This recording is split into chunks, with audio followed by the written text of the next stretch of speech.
Well, good morning, and good morning. And welcome to a foggy day in paradise.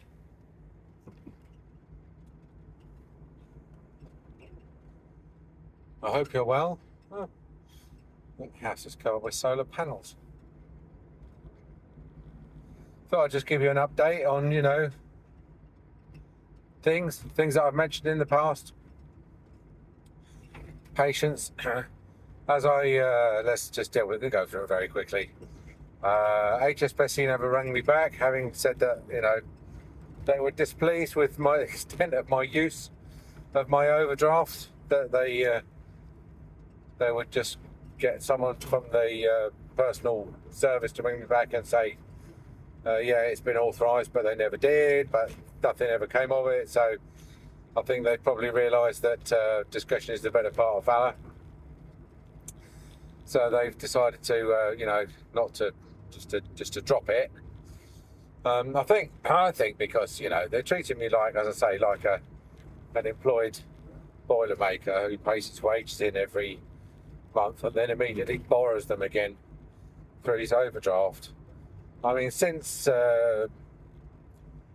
then, I've pretty much run my overdraft.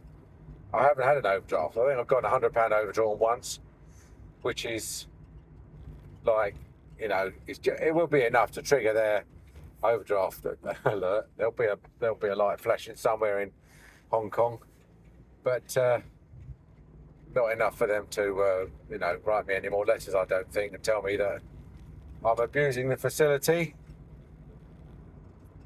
that they've willingly offered me. And at the same time, but literally within a week, they sent me a letter asking me if I would like to put my credit limit on my credit card up by £500. Or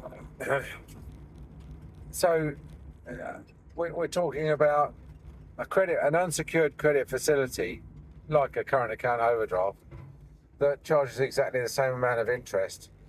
And they're asking me to put my current account overdraft down and my credit card limit up. I mean, talk about the left hand not knowing what the right hand's doing. That little girl, lovely little girl who needed 4 teeth out, 2 upper sixes, and one of which was very decayed, and 2 upper laterals, one of which was very decayed. Came in and had the decayed 6 out, and the healthy upper left 2, and then she's due to come in next week to have out the decayed upper right 2 and the healthy upper left 6. So that's all going according to plan, and and when she had the first appointment, but she didn't make the second appointment, we waited a few days, and then actually what we did, we just rang her mother and said, how is she, because I like to follow these things up and just make sure that we've not caused an immense amount of grief. But her mother said no. She I think she had them done on the Wednesday. She went back she had the Thursday off, and then she went back to school on the Friday. Get out of the way. So on country roads, by the way, if you don't want to hit birds and stuff, the best thing to do is to drive below 40 miles an hour, because these birds, they've evolved to react to things that are moving at up to 40 miles an hour. That's about the fastest they'll get attacked by a predatory raptor. So they can get off the ground and out of the way. If you're doing 50, you're generally outside their flight envelope.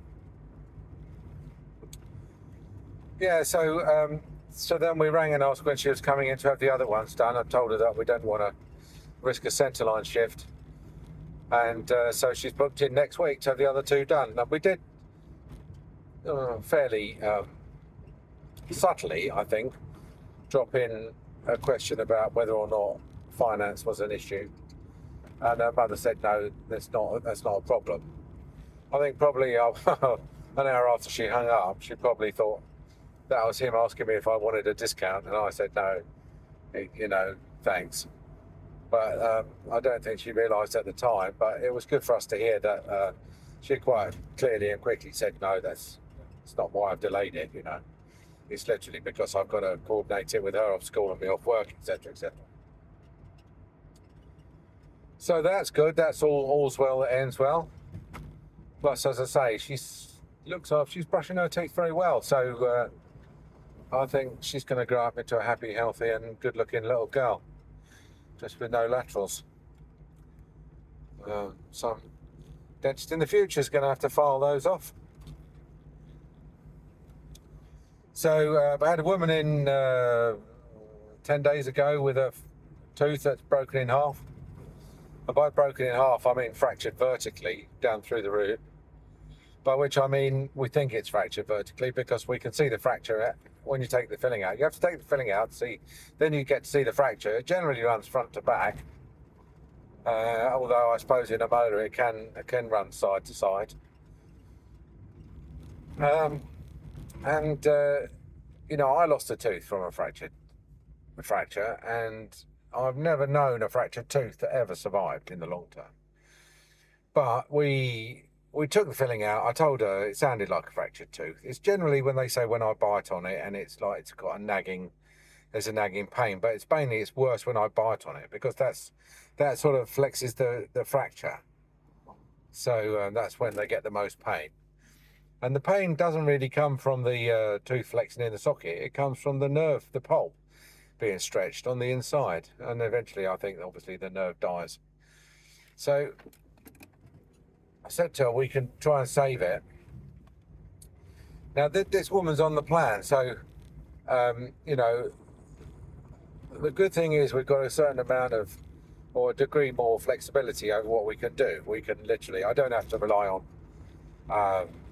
generating fees or the worry about lost fees to make a treatment decision. This is something that Stephen Knorr who set up Dentplan in the first place, of which we use DPAS, which is Quentin Skinner's offshoot,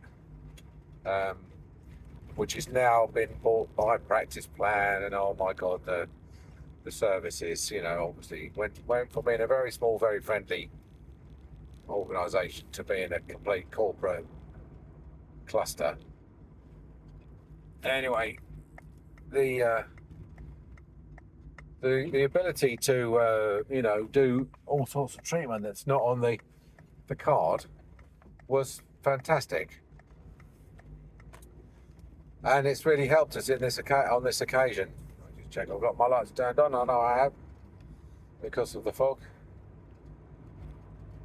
So with a fractured tooth, I think obviously the worst possible scenario is that you end up taking the filling out. You might put a temporary in. You might then put a bonded composite in to try and hold the tooth together. You might then end up root treating it. You might then end up taking it out, and you might then end up doing a bridge. Now, bearing in mind, not one of these teeth has ever been saved by any treatment I've ever done. You would be tempted, wouldn't you, to go straight to just extraction?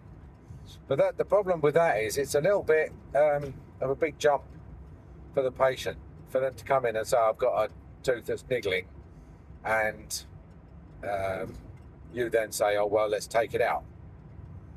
They're like, the reason I come to you is because I'm rather hoping there's some treatment for this other than euthanasia, and they're upset to hear that they've got this one condition, fractured tooth, for which no treatment is really available. Well, there's plenty of it that's available, but none of it works.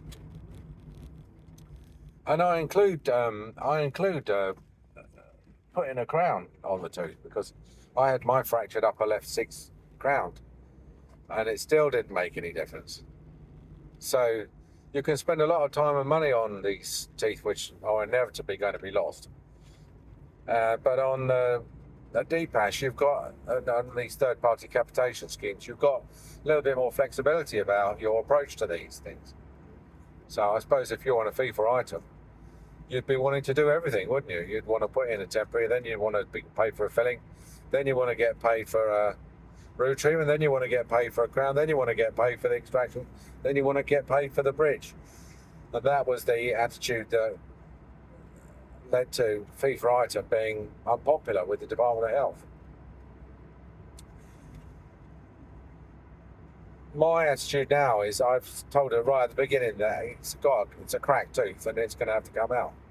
I don't know why. I mean, it's odd, wouldn't you think, for a premolar to fracture vertically? I mean, okay, a two-rooted lower molar or something, you can see that. But premolars are fairly rare. But because of what Kevin Lewis used to call the heavy metal generation, let me just get rid of this. And that annoys people when I've got reflections on the windscreen sometimes. You don't want to see my garage bill. Yeah, because we're dealing with the tail end of the heavy metal generation. There's a few factors that are causing this problem. One is that these silver fillings have been in place now for 40 years, possibly.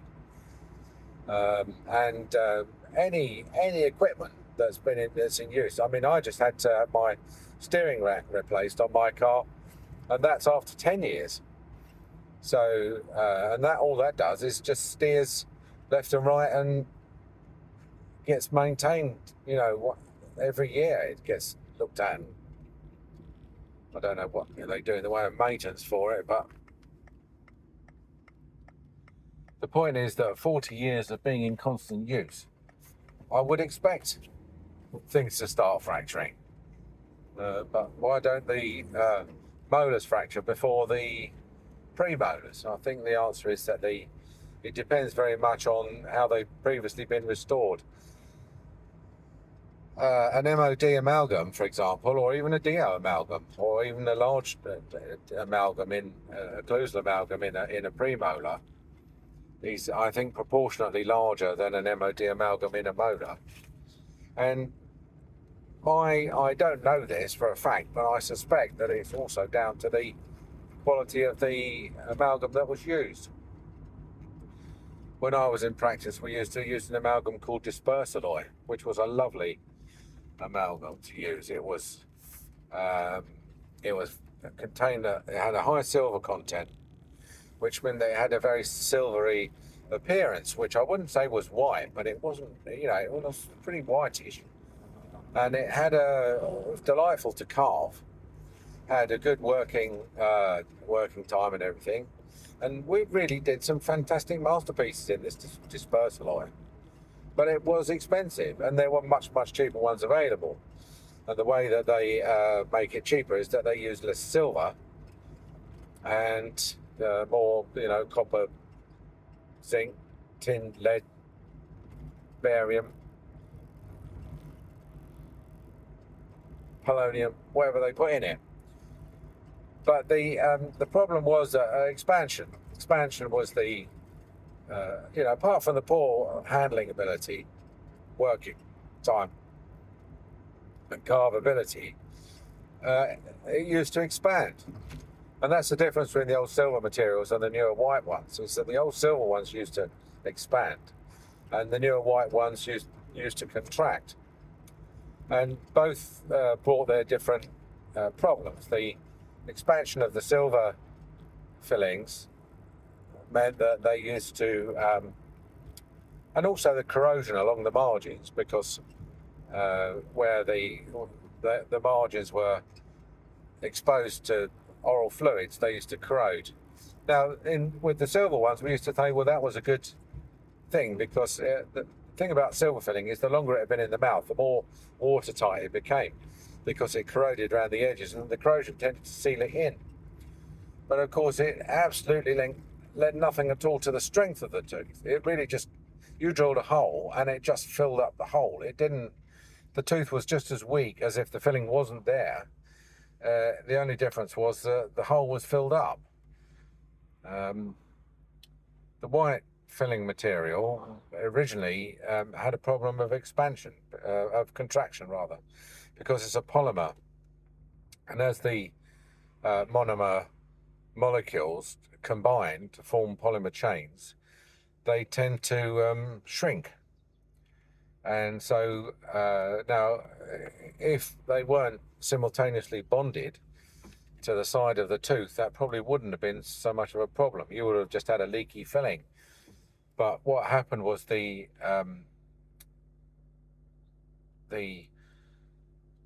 white filling was bonded into the tooth with a resin, something like Scotch Bond. And so what happened was where the two sides of the tooth were bonded and the filling in the middle was shrinking, it was effectively introducing a lot of stress into the tooth. It was distorting and pulling the tooth out of shape, and that caused post-filling sensitivity.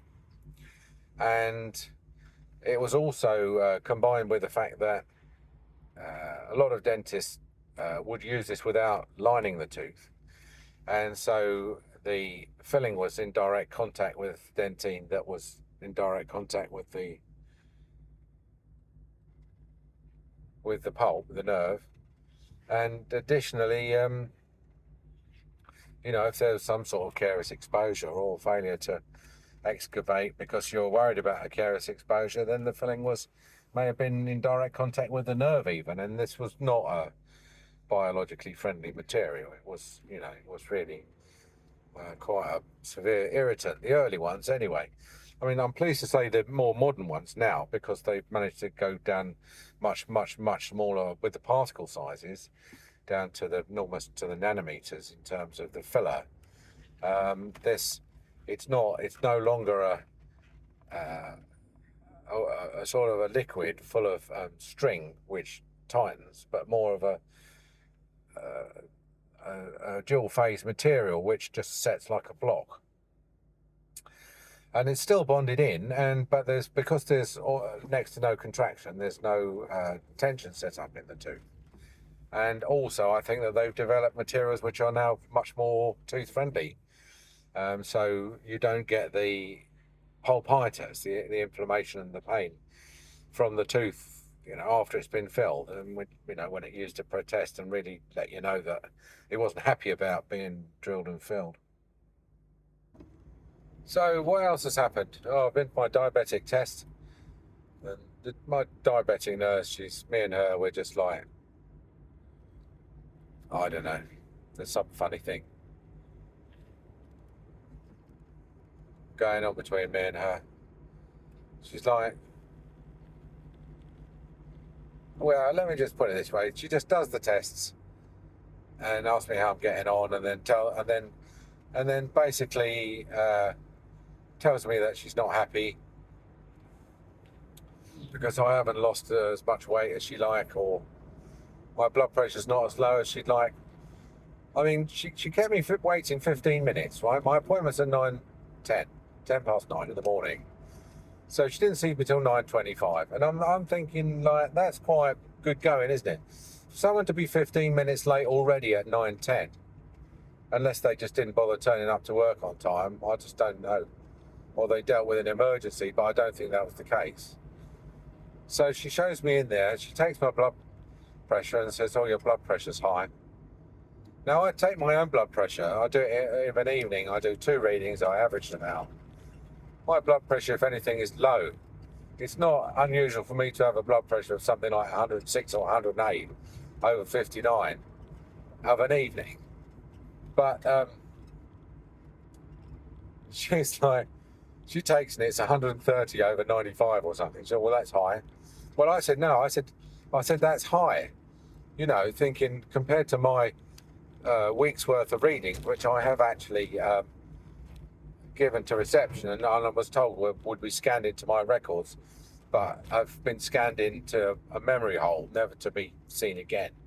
And certainly I don't think she was aware of them or knew that I'd dropped them in or anything. So she just works on the one reading that she takes when I'm there.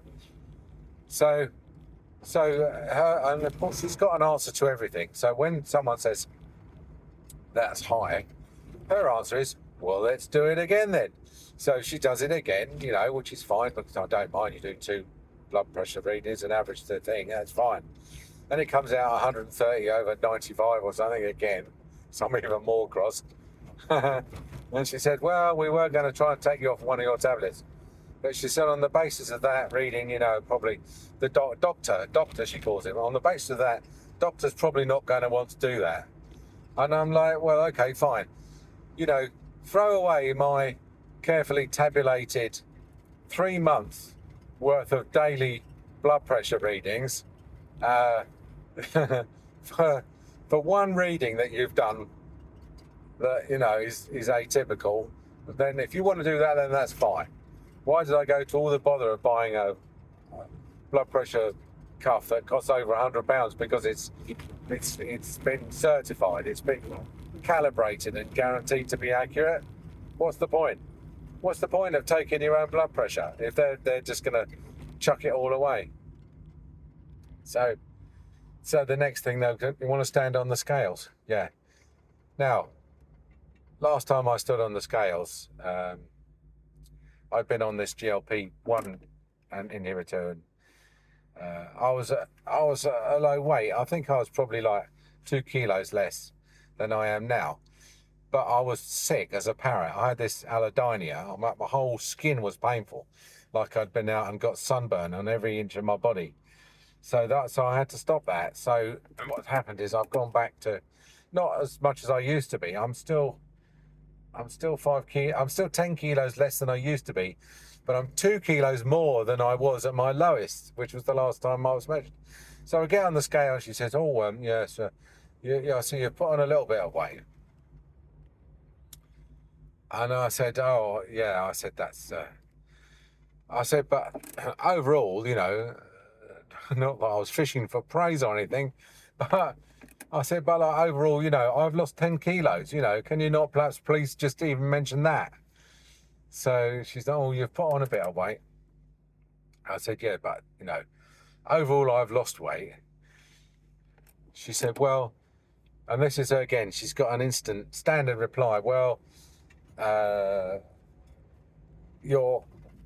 she said, "Well, you know, you are standing on the scales with all your shoes on and all your clothes on and everything. So that's why my weight is going to be higher." So, so what she's doing is she's responding to something I hadn't said. What I hadn't said is that, "Oh, that's more than my scales say at home." I think she thinks that I said that. But I was referring to my relative loss of weight, not my absolute weight compared to my scales at home. I know that scales differ, and I know that I'm wearing my clothes. But in saying, when I said to her, you know, like, you're telling me I put on weight, which she was, because I'd put on these 2 kilos since I come off the GLP-1 drug. But I was telling her that overall, and again, I've documented all this, I've given it to reception, it's been scanned in, and come on, quick. Go on.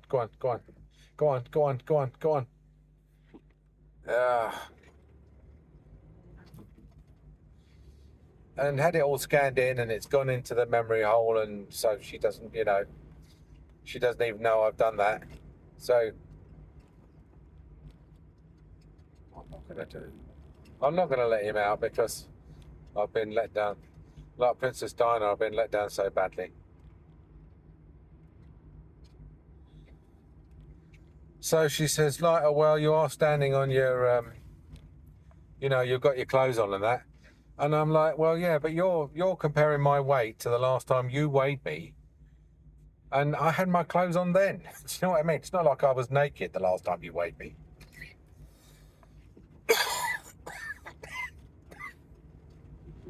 So we're just talking at cross purposes. She's just, you know, processing me like I'm a sausage going through a sausage machine, and not really thinking about her replies or working, you know, just falling back on these stock boilerplate replies that she's got to the things that patients always say. They always say, when they get on the scales, they always say, "Oh, that's more than my scales at home." And her boilerplate replies, "Yeah, well, don't forget you got your clothes on, you know." And on the blood pressure thing, you know, well, I don't know about your blood pressure readings, but I'm going to just go by the one blood pressure reading I've got. That's fine. What's the point of monitoring it? I mean, the point is, for me, is good at monitoring. I would rather monitor my blood glucose in the morning, my blood pressure, and my own weight, and then do my own diabetic review. Do you know what I mean? What I don't want to go back in 3 months' time. I know they're going to do an HbA1c, whatever, and I can't do that myself. But so what? I'm monitoring my blood glucose in the mornings anyway, so I might as well save myself the stress. I mean, I do appreciate it. I'm not the easiest patient in the world to deal with. I know I've got patients who I have to be a little bit on alert with, because I know, and some of them do, like some of the ones who come across as some of the weirdest or perhaps a bit the slowest patients can be the sharpest. Then they're just waiting for you to say something, and then they're right on you. If you say something stupid, but. But I don't. I don't envy anybody's job looking after me. But I really do think that they need to raise their game. I think they do. She's just turning up late by the sound of it, and just dialing it in, which I don't think is adequate. I don't think you need to do that, even on the NHS. She's funded to do a good job. Or let me put it this way: she's funded. She can do a good job, or a bad job, or an indifferent job, and it's the indifferent job she's chosen to do. So, it's, sorry for me. All right, that's lovely to talk to you. I'll talk to you again soon. Bye.